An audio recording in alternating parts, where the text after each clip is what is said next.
like, yes, girl. Click to the next slide.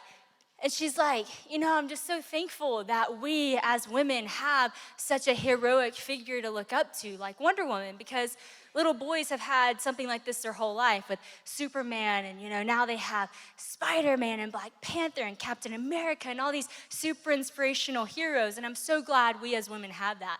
And I'm like, yes, that is so cool. I love that too.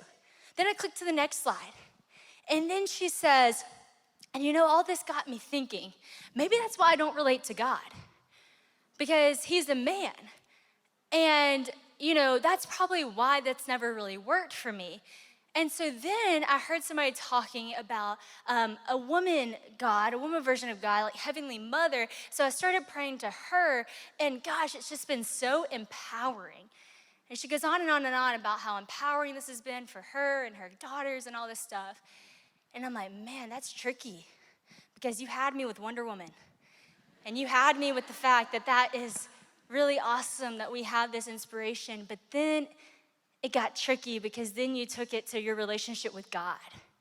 You see, if I didn't have ears to discern the truth, it would have been really easy for me to look at my own son and say, man, I wonder if that would work for me.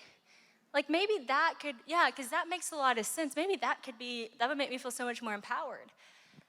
But then I clicked to the next slide and the next slide, and someone even asked her, they said, where have you found this in Scripture? And she literally answered and said, I actually haven't, but if you find it, let me know. And so unwilling to fact check it, unwilling to look and see if it's actually true. But once again, the truth is powerful because the truth is true. The reason why prayer is powerful is because there is a real God in heaven I am praying to. And yes, I call him my father, but that doesn't mean I can't relate to him, because he knit me together in my mother's womb and I am made in his image. And so that is enough for me.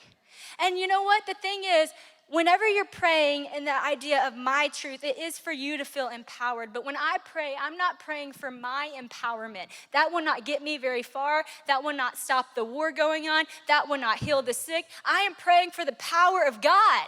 And so you have to look at this and say, man, is my truth really that powerful? It's not. But the enemy does just like that. One slide's true, the next slide's true, and the last slide's a lie. The enemy plays the game that we know, 2 truths and a lie, with us every day. Y'all ever played that game? 2 truths and a lie? We played that game. We actually went out in Atlanta, Georgia, and started asking people this just to see if this was true. People really got confused. And one girl, we said, okay, 2 truths and a lie. Number 1, Chick-fil-A, the A stands for grade A meat.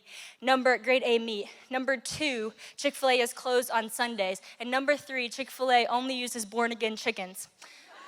Y'all, let me tell you what this girl thought the lie was. She thought the lie was that they use the A stands for grade A meat. She legitimately chose that they use born-again chickens as truth. What? Okay, and you look at that, and that's hilarious. That's hilarious, but why did it seem true? It's because it was mixed in with the lie, and so all of a sudden the lie seemed true because it was mixed in with some truth, and because they are closed on Sunday, then it makes sense. And then he does this with us. He plays 2 truths and a lie. He says, oh, you overslept today? That's true.